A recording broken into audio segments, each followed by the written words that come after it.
You get about the pragmatics? How, what does it mean? Yes, applied in linguistic, which studies the ways in which context contributes to. How did you get about the pragmatics last day? Same thing here before you. Each and everything is written over here.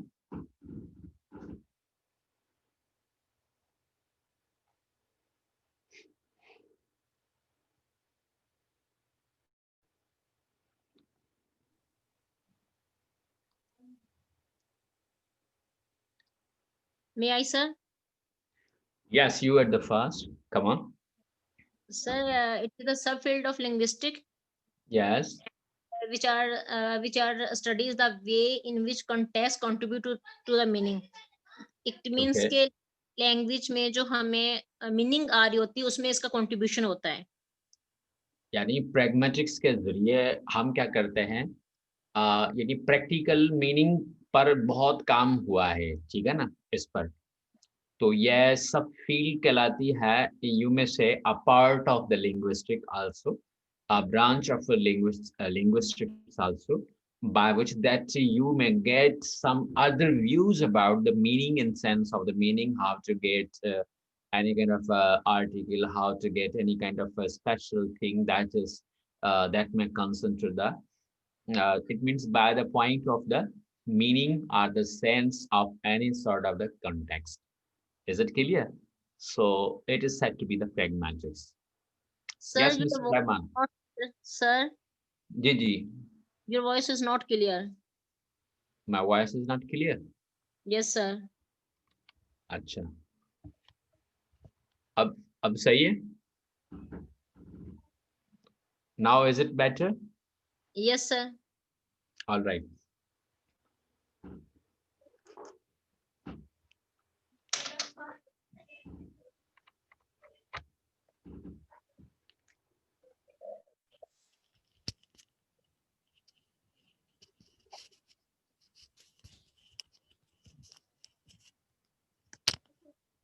अब सही है आवाज? No sir, पहले से भी कम हो गई है. ओहो, चलें, अब सही है? जी, अब सही है. ये सही है, सही है. ओके, तो बहरहाल ये हम बात कर रहे थे about the pragmatics, how the pragmatics can be discussed in detail about. It means how to get a sense, meaning. अब मिसाल के तौर पर आपके सामने ऑरेंज, वर्ड ऑरेंज, उसका मतलब है, पता है ना आपको ऑरेंज का क्या मतलब है? Yes sir. यस अगर सर. मैं ऑरेंज फिजिकली ऑरेंज आपके सामने लेकर आऊंगा ना, तो जी. आप उसे खुद ऑरेंज कहेंगे। क्यों? क्योंकि आपके जहन में पहले से ही फीड किया हुआ है, यह मैटर फील किया हुआ है। अगर मोबाइल आपके सामने लेकर आऊंगा, मैं कहूंगा व्हाट इज दिस, आप कहेंगे दैट इज द मोबाइल। आप उसे ये नहीं कहेंगे it's such kind of a mini computer, ठीक है। मैं अगर कह दूं कि भाई अगर लैपटॉप आपके सामने पेश कर दूं और अब मैं कह दूं कि भाई ये जो है इलेक्ट्रॉनिक बुक है, तो आप would you accept this point? असल नो बात सर. ये है कि आप उसे, तो अब ये बात है कि हमारे पास जो मीनिंग का जो सेंस है ये लैंग्वेज में शुरू से होता आ रहा है। अगर आपके सामने पेन रख दूं, तो पेन, या मैं बोर्ड पर पेन लिख दूं, PEN, तो आप कहेंगे इट्स अ पेन, ये कलम की बात हो रही है, ठीक है। मैं पेन ना लिखूं ना, अगर आपके सामने पेन का फिजिकल शेप आपके सामने रख दूं, तो अब भी आप समझ जाएंगे। मेरी बात समझ में आ रही है? जी तो सर. ये चीज जो सर. है इसी तरह यानी पूरा मुकम्मली तौर पर जो है ना तरीके जो है, यानी बहुत सारे तरीके निकाले लिंग्विस्टिक के, कंट्रीब्यूट्स जो थे वो मीनिंग के हवाले से, वो बहुत कंट्रीब्यूट्स हुए इस हवाले से, ठीक है। Next one point that is concern to the pragmatics। अब pragmatic के जरिए हम सबसे पहले उस पर हमने मीनिंग का काम किया। जब मीनिंग का काम हो गया तो अब आप क्या कर सकते हैं? अब आप क्या कर सकते हैं? मेन चीज़ ये है कि आप अपनी इन्फॉर्मेशन, अपनी नॉलेज जो है किसी ह किसी हद तक किसी और स्पीकर के पास ट्रांसफ़र कर सकते हैं, ठीक है ना? तो आप क्या करेंगे? मज़ीद प्रैग्मैटिक्स के बारे में ट्रांसमिशन ऑफ मीनिंग का जो काम हुआ, वो बहुत यानी मुनासिब काम हुआ, जिसको ग्रामर लेक्सिकन कहा जाता है। ग्रामर लेक्सिकन के ज़रिए यानी it states how the transmission of meaning depends not only on the linguistic knowledge. Okay, example, just like we may say, the grammar lexicon of the speaker and the listener, but also on the context of the utterance, knowledge about the status of those involved, the inferred intent of the speaker and so on. तो बहुत सारी चीजें हैं जो हमारे लिए important है, ठीक है?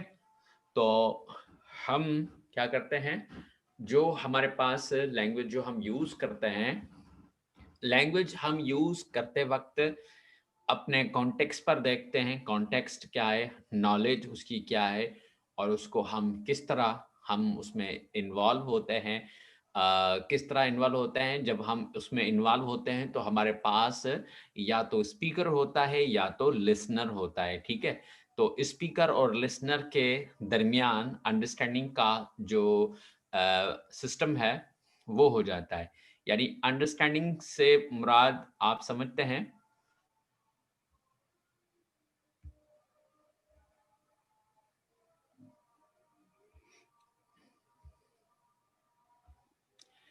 अंडरस्टैंडिंग से मुराद समझते हैं कि भाई मीनिंग का जो सेंस है वो उन्हें समझ में आ गया, ठीक है?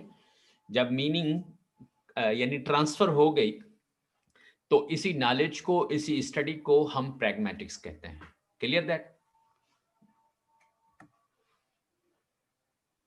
यहां तक क्लियर है?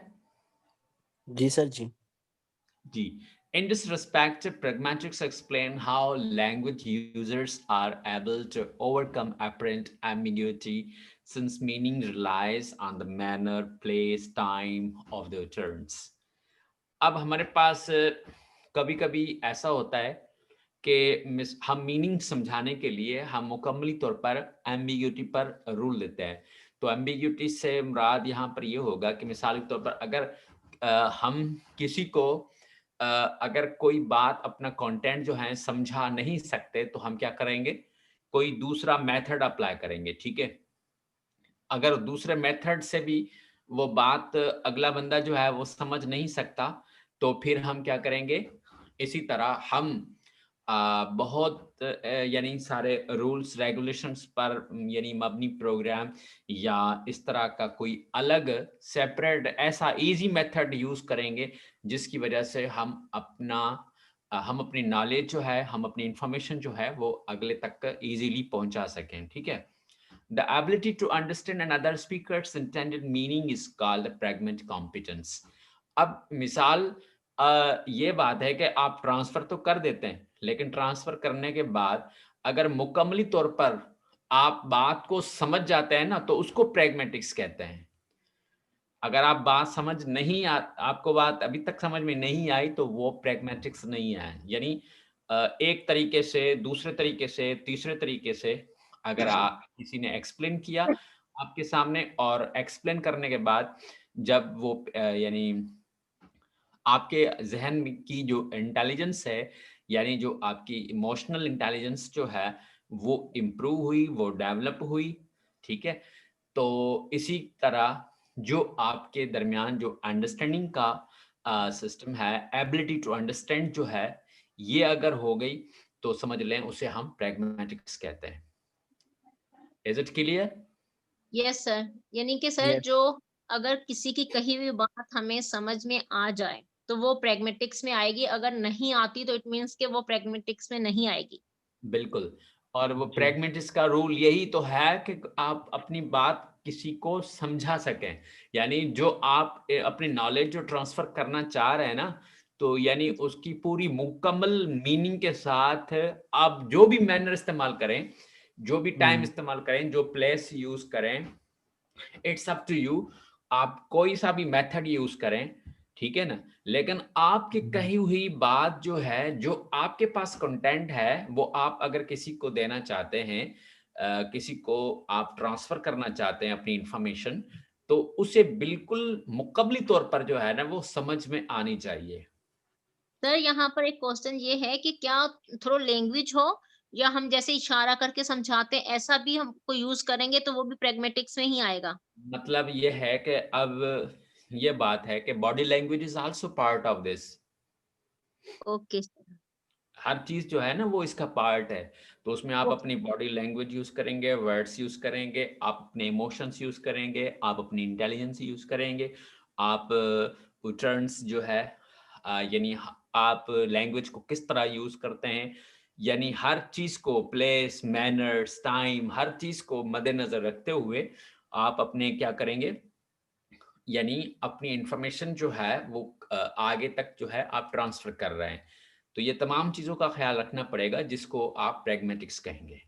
Yes sir. ये क्लियर। यूँ समझ लें कि this is also a science, you know, yes sir. ये भी एक साइंस है। अब इंग्लिश में देखो साइंस कैसे पहुँच गई। हम्म, और वैसे आप ये जानते होंगे, भाई साइंस तो हम कहते ही उसको हैं जिसमें प्रैक्टिकल हो, ऑब्जर्वेशन हो, उसे हम साइंस कहते हैं। Yes sir. आजकल लिंग्विस्टिक जो है ना, लिंग्विस्टिक के अंदर आपका प्रैक्टिकल भी आ जाता है और आपका मुकम्मल ऑब्जर्वेशन भी आ जाता है, ठीक है? तो इसी जी। हिसाब से linguistic is also the part of the science, you know. Yes sir.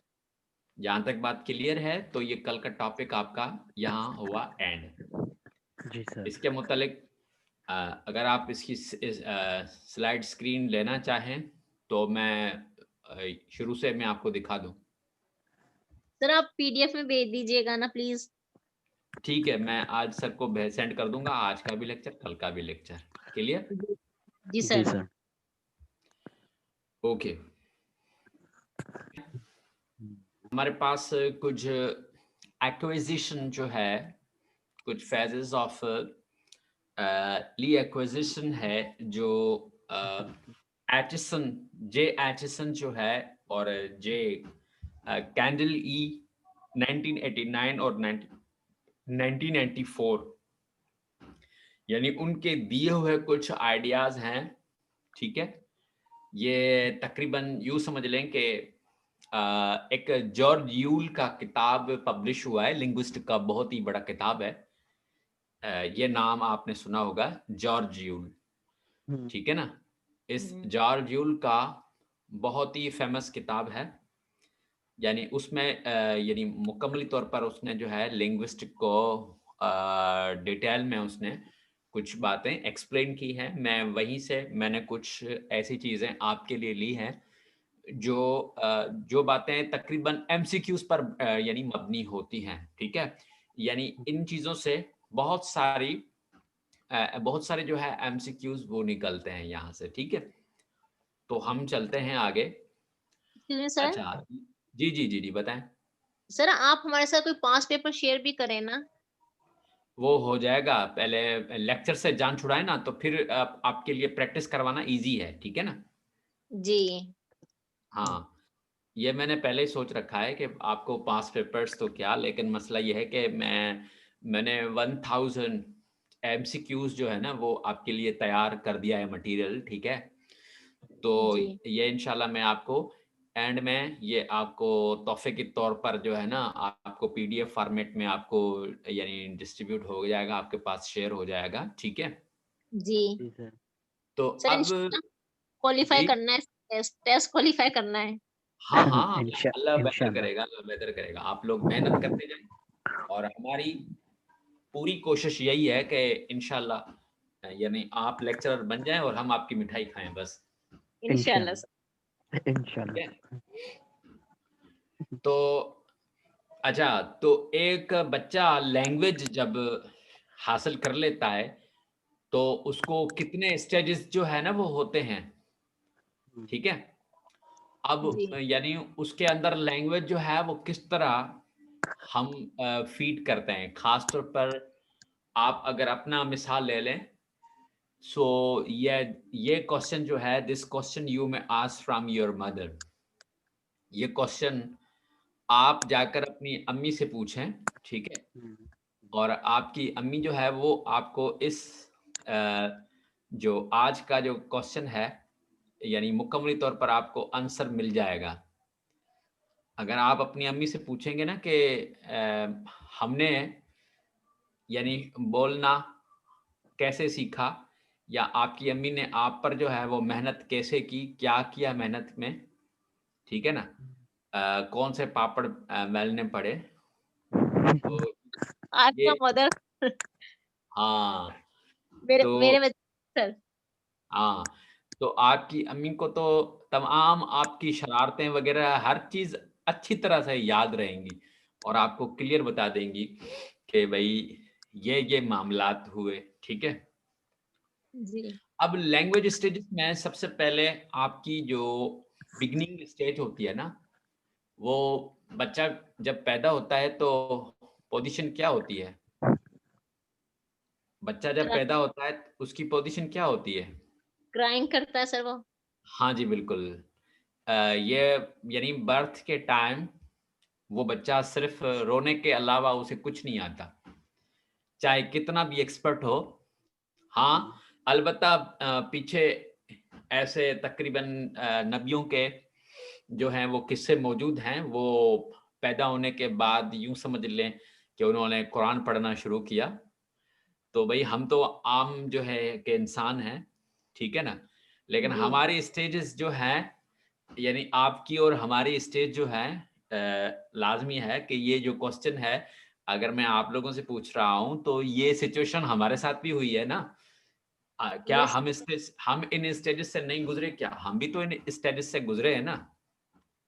कि हर किसी को इन स्टेजेस से गुज़र कर जो है, अब बाद में जो है ना, फिर क्या पोज़ीशन रहती है। तो अब आप देख लें कि जब बच्चा पैदा होता है, तो पैदा होते वक़्त उसे सिर्फ़ रोने के अलावा कुछ नहीं आता, सही है? बर्थ के वक़्त उनकी जो है पोज़ीशन जो है ना वो कुछ इस तरह सी है, भई माँ उसे समझाती है, माँ उसे अच्छी तरह से उसकी मुकम्मली तौर पर केयर करती है, ठीक है? उसके मुकम्मल नाज़ उठाती है। वैसे ये लम्हात जो होते हैं वो बड़े यूँ समझ लें कि बहुत ही बड़े फ़िक्र वाले लम्हात होते हैं और बहुत बड़े नाज़ुक लम्हात होते हैं एक बच्चे के लिए, ठीक है? तो जी सर। अब उसके बाद यानी अ, अब सिलसिला शुरू होता है, बच्चा पैदा हुआ, बच्चा पैदा होने के बाद जो सेकंड स्टेज जो है, यहाँ पर सेकंड स्टेज जो मैंने लिखी है, इस सेकंड स्टेज को आप नज़र आ रही है? क्या लिखा हुआ है? क्वीइंग, क्वीन। ठीक है ना? जी तो सर। वैसे क्वीइंग किसको कहा जाता है? पता है? No idea sir. No sir. यानी यूँ समझ लें कि कोई चीफ ऑपरेटिंग हेड हो ना किसी बात का, किसी ऑर्गेनाइज़ेशन का बड़ा अफ़सर हो, उसे क्वीन कहते हैं, ठीक है? तो अब मुझे बताएँ कि जिस तरह कोई बड़ा ऑफ़िसर हो और उसका ख़्याल रखा जाता है, तो आपको पता है कि यानी एक बच्चे का तकरीबन 6 माह तक जो है, उसका तो बाकायदा यही ख़्याल होता है कि यानी यूँ समझ लें कि घर में एक ऑफ़िसर पैदा हुआ है। ऐसा होता है, यानी माँ भी उसकी ख़्याल रखे, उसके भाई-बहन यानी तमाम रिश्तेदार उस यानी उस अरे बच्चे का। तक चलता है 6 वीक्स तक थोड़ी होता है। नहीं, मेरी बात सुने तो सही। अब उसके बाद यानी 6 महीने तक जो है ना ये उसकी अफ़सरी जो है ना स्टार्ट हो जाती है, ये स्टेज है। अब उसके बाद उसकी अपनी स्ट्रगल जो है ना, यानी ख़ास तौर पर जो बैबलिंग स्टार्टिंग है, अब बच्चा जो है ना थोड़ा-सा खुद जो है ना पहले 6 महीना यानी उसको कुछ नहीं करना है, अपनी तरफ से कोई भी एफर्ट्स नहीं करने।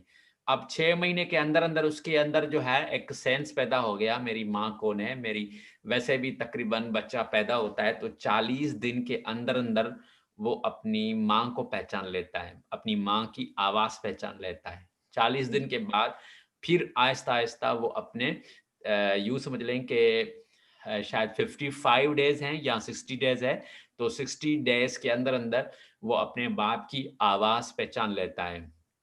बच्चे को जब अपनी माँ पुकारेगी तो सबसे पहले अपनी माँ को पहचानेगा, उसके बाद अपने बाप को पहचानेगा। तो इन 2 अफ़राद को जानने के बाद बच्चा आहिस्ता-आहिस्ता उसके ज़हन में जो है ना वो दूसरे लोगों की शक्लें जो हैं, वो सबको आहिस्ता-आहिस्ता बर्दाश्त करता जाता है, ठीक है? तो बहरहाल उसके बाद जो उसकी सिचुएशन है, ये बैबलिंग सिचुएशन है। ये तकरीबन इस सिचुएशन में बच्चा खुद यानी यूँ समझ लें कि उठ नहीं पाएगा लेकिन उठने की कोशिश ज़रूर करेगा। कोई चीज़ पकड़ नहीं पाएगा लेकिन पकड़ने की कोशिश करेगा, ठीक है ना? ये चीज़ जो है यहाँ से 6 माह तक इसकी जो सेकंड स्टेज है यूँ समझ लें कि ये थर्ड स्टेज है। फर्स्ट तो बर्थ हो गई, फिर उसकी कोइंग जो है यानी सेकंड स्टेज हो गई, अब थर्ड स्टेज जो है इसकी बैबलिंग स्टेज हो गई, ठीक है? और उसके बाद यानी अब 6 महीने ये 6 महीने ये 12 महीने बच्चे को हो गए। अब 12 मंथ के बाद अब बच्चा जो है ना वो खुद इंटोनेशन पैटर्न्स में आ जाएगा। यानी अगले 8 महीने तक जो है ना बच्चा इंटोनेशन पैटर्न्स में आ जाएगा। यानी उसे माँ प्रैक्टिस करवाती है, ठीक है? कभी माँ कहेगी उसे कह दो, माँ बोलो, माँ, पा, इस तरह हल्के-हल्के जो लफ्ज़ होंगे, छोटे-छोटे जो लफ्ज़ होंगे, ठीक है? तो ये उसके बाद जो है ना अब यूँ समझ लें कि फ़िलहाल जो है, यूँ समझ लें कि इशारे और साउंड वग़ैरह बच्चे को जो है ना वो समझ में आ जाते हैं। उसके बाद आहिस्ता-आहिस्ता बच्चा जो है यानी खुद वन वर्ड utterances अब एक-एक लफ्ज़ खुद दोहराना शुरू करेगा।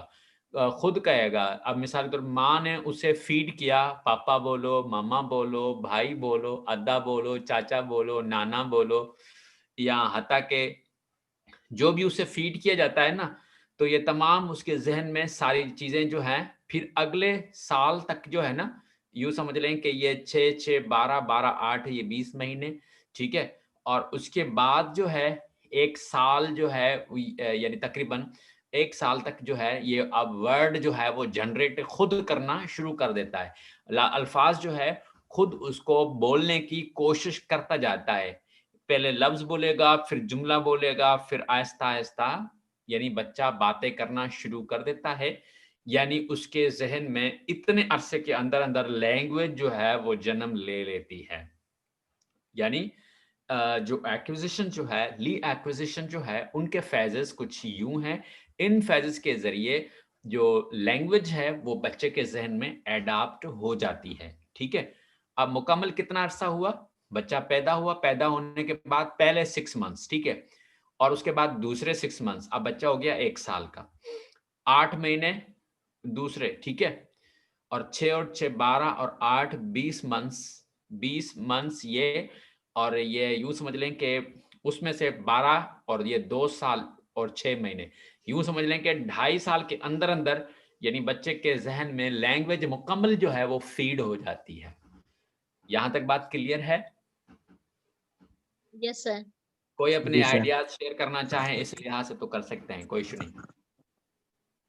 जी सर, मेरा बेटा है 1 ईयर का अभी, अच्छा, दिसंबर अच्छा, में। माशाल्लाह। तो उन्हें जब बोलते हैं ना कि मम्मा बोलो, मम्मा तो बोल लेते हैं मामा। जब पापा का बोलो फिर भी मामा। मतलब किसी का बोलो ना, तो वो तो आगे से रिपीट करता है मामा। तो 1 साल में सिर्फ़ उसने मामा ही बोलना सीखा है। Very good, very good. तो अब आप देखें खुद जो आज जो चीज़ मैं पढ़ा रहा हूँ, वो आपके पास प्रैक्टिकल हो रहा है, ठीक है ना? जी, बिल्कुल, कि जिस तरह से बट आपने बताया मैं बड़ा वो क्योंकि मेरे पास तो बिल्कुल रिसेंटली एक्सपेरिमेंट है, अभी 14 को वो जो है वो साल का हुआ है माशाल्लाह। क्या अच्छा, अच्छा, सही ज़बरदस्त। तो अभी उसे जो भी बोलो, पापा बोलो मामा, दादा बोलो मामा। हाँ, तो अब देखें ये ड्यूरेशन जो है ना, अब ये बाकायदा रिसर्च हुई है, ये ऐसी बात नहीं आई, ठीक है ना? जो मैंने आपको बताई, ये आपको मार्केट में भी किताब मिल जाएगी लिंग्विस्टिक में, ठीक है ना। ये जो जी, नाम मैंने बताया ना, जॉर्ज यूल, बहुत ही जबरदस्त किताब है। जॉर्ज यूल के नाम से अगर मार्केट से आप लिंग्विस्टिक की किताब लेना चाहेंगे ना, तो जी, बहुत आलीशान किताब है। वहां से आपको मटेरियल जो मिलेगा बहुत बड़ा डिटेल मिलेगा, ठीक है ना। जी सर।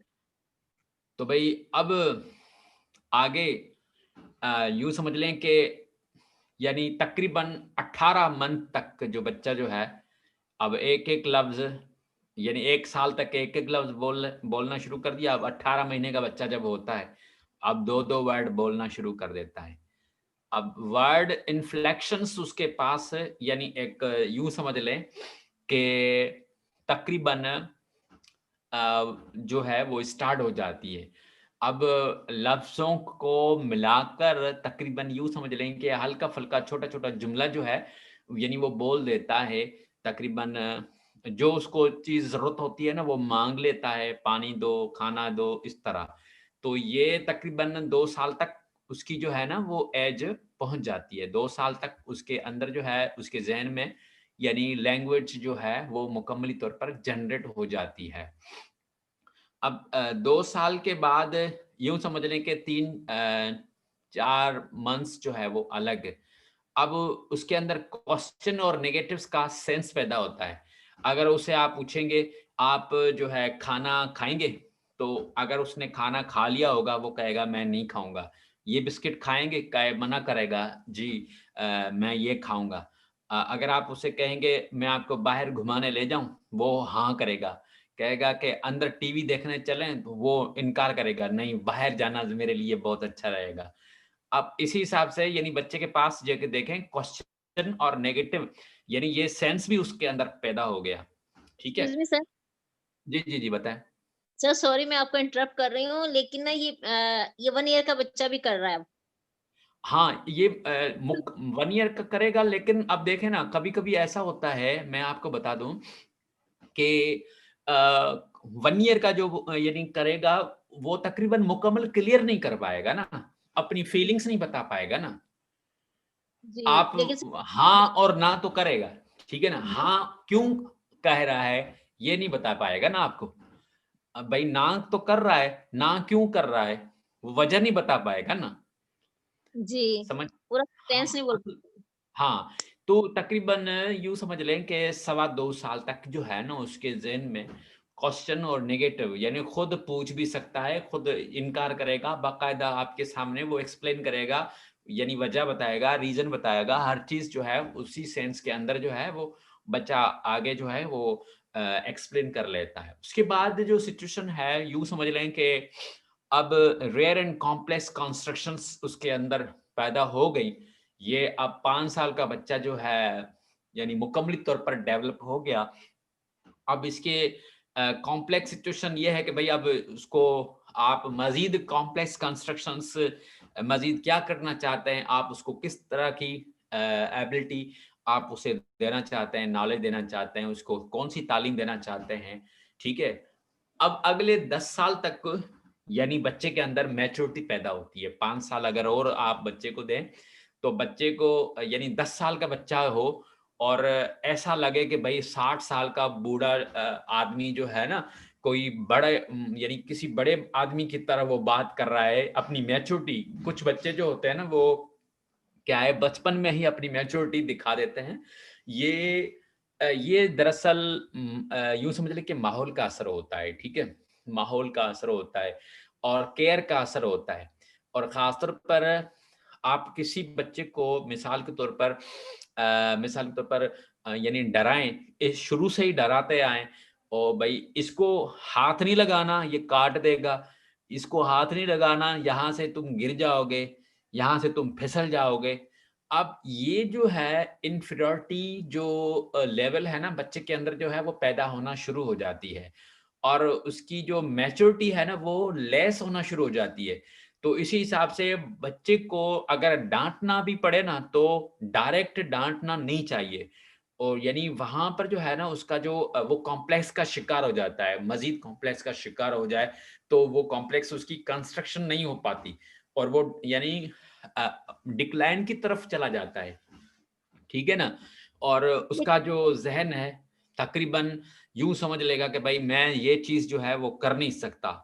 मैं कहता हूं कि मिसाल के तौर पर अगर बच्चे की मैच्योरिटी अगर बढ़ानी चाहिए तो ये सबसे पहले बेहतर होगा।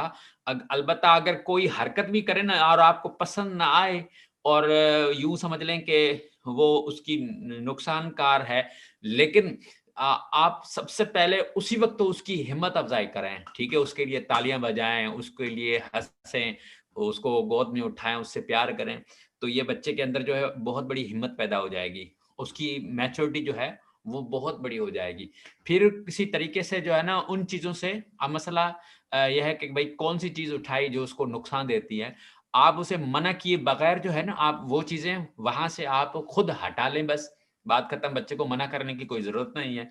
तो अब ये बात है कि तकरीबन ये सबसे पहले जो बुनियादी 5 साल हैं, बुनियादी 5 साल में इसी तरह बच्चे की केयर हुई तो यूं समझ लो बच्चा पढ़ने के लिहाज से तेज जाएगा, आगे जाएगा, उसके अंदर मैच्योरिटी बड़ी फास्ट आएगी। फिर आगे जो 5 साल जो यानी दूसरे 5 साल जो होने वाले हैं, यानी ये जब बच्चा 10 साल का होगा, आप यकीन करें कि वो आपको अपने स्कूल में, अपनी क्लास में आपको टॉप नजर आएगा वो बच्चा, ठीक है। तो ये लाजमी है, यानी वो गर्ल हो या बॉय हो, इट डिपेंड्स ऑन। तो अगर आप यानी कुछ पेरेंट्स का ये ख्याल होता है भाई अगर बेटा है तो उसकी बड़े बड़े जो है ना वो ठीक ठाक तरीके से उनकी केयर की जाती है। अगर बेटी हो तो उसे जो है ना भाई ये कराए, मतलब ये सोच लिया जाता है कि भाई बेटी पर हम इतना तवज्जो क्यों दें, क्योंकि बेटे को मिलकर समझा जाता है। लेकिन अलबत्ता ये गलत सेंस होता है, यानी खासतौर पर यानी जो इस सिचुएशन का शिकार होते हैं, अलबत्ता ये चीज़ नहीं होनी चाहिए। तो इसी तरह कॉम्प्लेक्स का शिकार अगर घर में एक बच्चा पैदा होता है, उसका असर दूसरे बच्चों पर भी होता है, ठीक है? तो ये चीज़ नहीं होनी चाहिए। बच्चे की मुकम्मल तौर पर इसी तरह केयर के साथ इन तमाम फ़ेज़ेज़ का ख़्याल रखा जाए।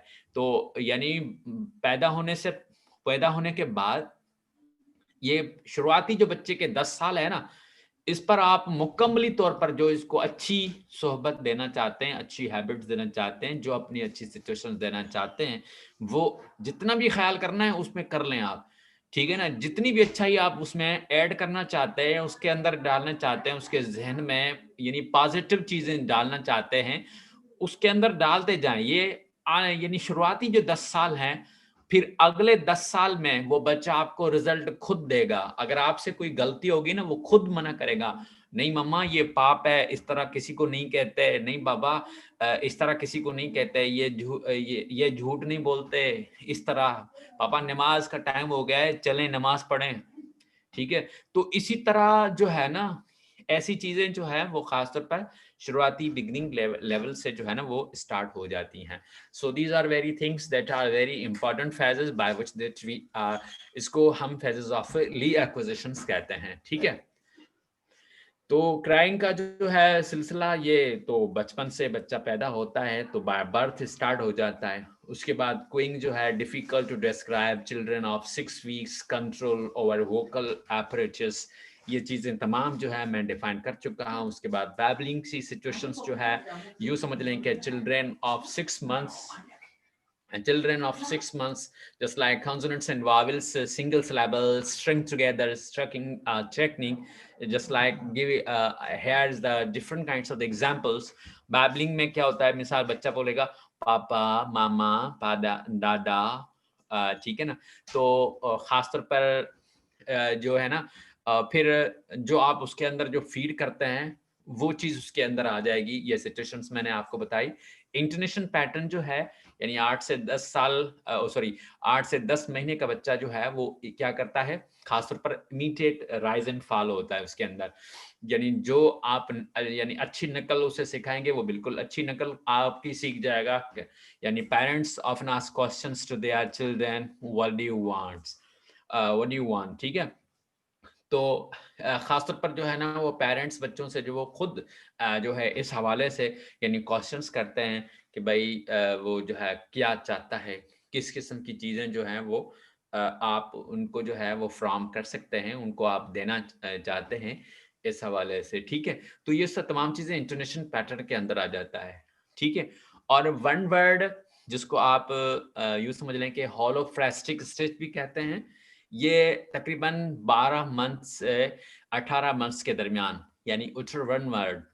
अब बच्चा जो है वो तकरीबन डैडी, फादर, मम्मा या मदर, ग्रैंडफादर, दादा या मिसाल के तौर पर जो भी चीज़ें उसके आस-पास अपने माहौल में जो नज़र आती हैं, वो क्या करता है वन वर्ड जो है वो वन वर्ड उटरेंस जो है, जो मैंने पहले बात कर चुका हूँ, ये चीज़ें भी जो है उसके ज़हन में बिल्कुल फ़ीड हो जाती है, ठीक है? तो टू वर्ड स्टेज जो है ये 18 से 24 मंथ्स तक तकरीबन उटर टू वर्ड्स मिनी सेंटेंसेस छोटे-छोटे जुमले जो है डैडी हैट, डॉगी बॉ, mama bag, tasty food, etc. All these things that these are the things that are being used by the children between 18 to 24 months. Clear? And telegraphic stage, just like children of 2 years, utter understandable 3 or 4 word sentences through sometimes broken. कभी-कभी जो है ना वो मिसाल I lost a shoe. No, I don't want to sit as seat. Don't be afraid horses, etc. ये कभी-कभी ऐसे किस्म के जुमले जो है ना वो खुद जो है मतलब वो बोल लेता है, ठीक है ना? 2 साल का हो जाता है, अब ये मुकम्मल छोटे-छोटे जुमले बोल लेता है, ठीक है? जो चीज़ वो चाहता है वो खुद जो है उसको यानी यूज़ कर सकता है। जनरलाइज़ेशंस के तौर पर जो है foots, मैक्ट, etc. All these things are that are concerned or that are relevant to the telegraphic stage. After that, just like words inflections, children around 2 or plus years, यानी 2 साल का हो और 2 साल से जब वो बढ़ना शुरू हो जाता है उसकी स्टेज जो है start using progressive plurals, circular article, third person, AD. तो ये चीज़ें जो हैं वो आहिस्ता-आहिस्ता जो है ना वो फिर तकरीबन किसी और की बात भी बता देगा आपको, ठीक है? यानी एक चीज़ जो है आप उसके सामने यानी उसको बाकायदा वो सिंगुलर प्लूरल में भी फ़र्क कर देगा, ये एक चीज़ है या 2 चीज़ हैं, ठीक है ना? तो मतलब वो फ़र्क कर लेगा, उसे पता चल जाएगा। आप उसको 1 डब्बा बिस्किट का लेकर दें, ठीक है? उसका आधा किसी और को दें, वो आपसे बच्चा लड़ना शुरू हो जाएगा, ठीक है ना? तो ये वर्ड्स इन्फ्लेक्शन है, ये तकरीबन आइडेंटिफ़िकेशन उस बच्चे के अंदर जो है वो ज़हन में आ गई है, ठीक है?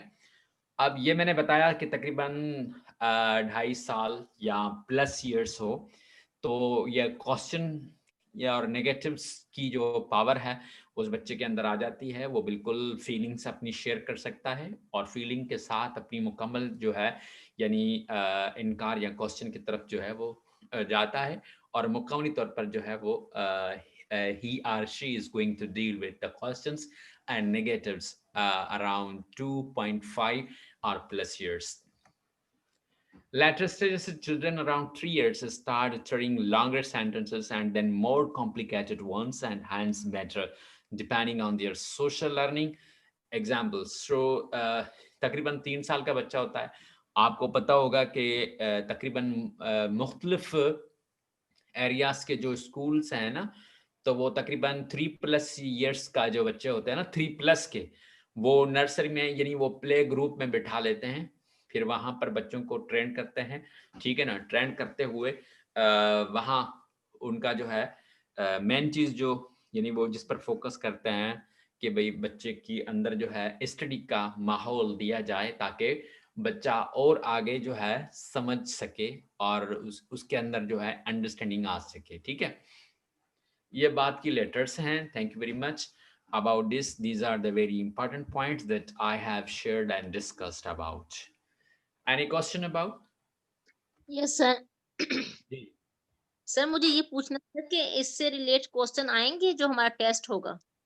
तो अब ये देखें कि अब मिसाल पर वन वर्ड स्टेज बच्चे की क्या हो सकती है। ये लिंग्विस्टिक के टॉपिक्स हैं, ये मुख्तलिफ चीज़ें जो है ना वो इस तरह आ सकती हैं। इसमें से कोई हाफ क्वेश्चन या ये चीज़ जो है ना ये एक्सपीरियंस जो है वो शेयर किया जाता है।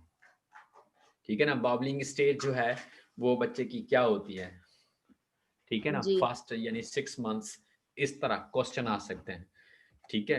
तो जी यानी फेजेस पूछे जाते हैं कि भाई एटलीस्ट यहाँ से लेकर मुकम्मली जो है, ये कितने फेजेस आपने पढ़े,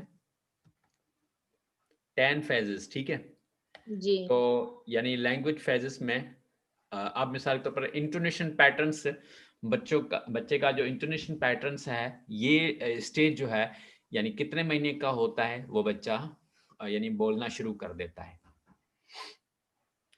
तो सिर्फ ये चीजें आपके जहन में होनी चाहिए। ये फेजेस जो हैं, एक्विजिशन एक टॉपिक है, यानी एक्विजिशंस जो है वो लिंग्विस्टिक का बहुत ही इंपॉर्टेंट टॉपिक है। उसने ये सिर्फ ये बताया कि भाई लैंग्वेज लिंग्विस्टिक है ही है, लैंग्वेज, ठीक है, कि यानी जी वो बच्चे के जहन में कैसे फीड होती है, ठीक है ना।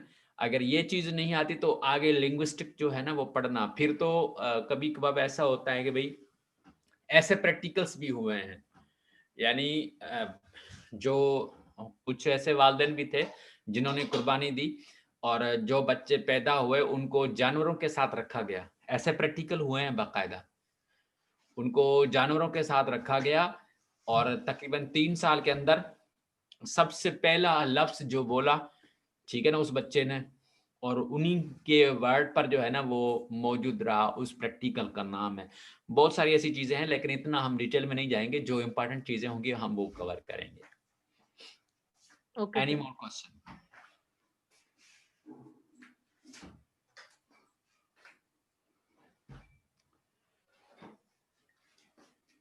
Any other question about? No sir. अच्छा, तो अब ये है कि ये आज की स्लाइड और कल की स्लाइड जो हमने डिस्कस की है, मैं दोनों में शेयर कर देता हूँ इस हवाले से, ठीक है। तो बाकी जो है कुछ और चीज़ें जो हैं इम्पॉर्टेंट वो हम डिस्कस करेंगे। कुछ चीज़ें इम्पॉर्टेंट हैं, ठीक है। तो ये कमोबेश बाकी जो 2 लेक्चर्स होंगे लिंग्विस्टिक के, फिर जो हम इंशाल्लाह बाकी जो लिटरेचर होगा वो तकरीबन मुकम्मल तौर पर जो है हम उसको फाइनलाइज करेंगे, ठीक है। जी सर। जी सर। और कोई क्वेश्चन इसके हवाले से? सर बस क्वेश्चन नहीं है, वो पीपीटीज जो लिटरेचर वाली थी उनके लिए बोलना था आपको। अच्छा, लिटरेचर की पीपीटी टॉपिक बताएं। सर ये जो अपने इनिशियल में 2 दिन लेक्चर चला था ना, बड़ी स्लाइड जिसमें सारे फॉर्म्स ऑफ लिटरेचर थे और अच्छा, सारी चीजें थी उसमें। 2 दिन चला था वो लेक्चर, बड़ी 54 ठीक है। स्लाइड वाली पीपीटी थी।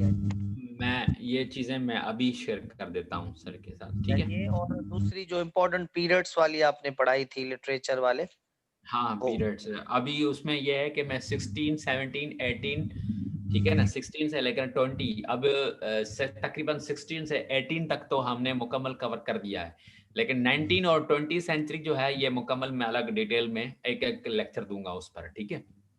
ठीक है सर। जी सर। 19 सेंचुरी और 20 सेंचुरी, इस पर मजीद जो है वो लेक्चर देंगे। और मजीद मैं इसकी जो है हिस्ट्री की तरफ अब निकलूंगा, लिंग्विस्टिक की हिस्ट्री।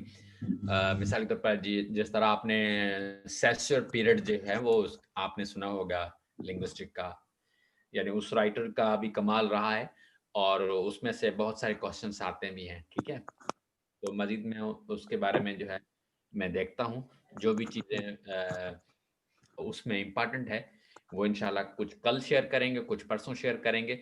लिंग्विस्टिक में, जनरल लिंग्विस्टिक में इतना मटेरियल आ जाता है। सर अच्छा, टेस्ट भी शेयर नहीं हुई थी ना? अच्छा, टेस्ट शेयर नहीं हुई थी? आपने कहा था टेस्ट शेयर कर दूंगा, लेकिन वो भी नहीं हुई है अभी तक।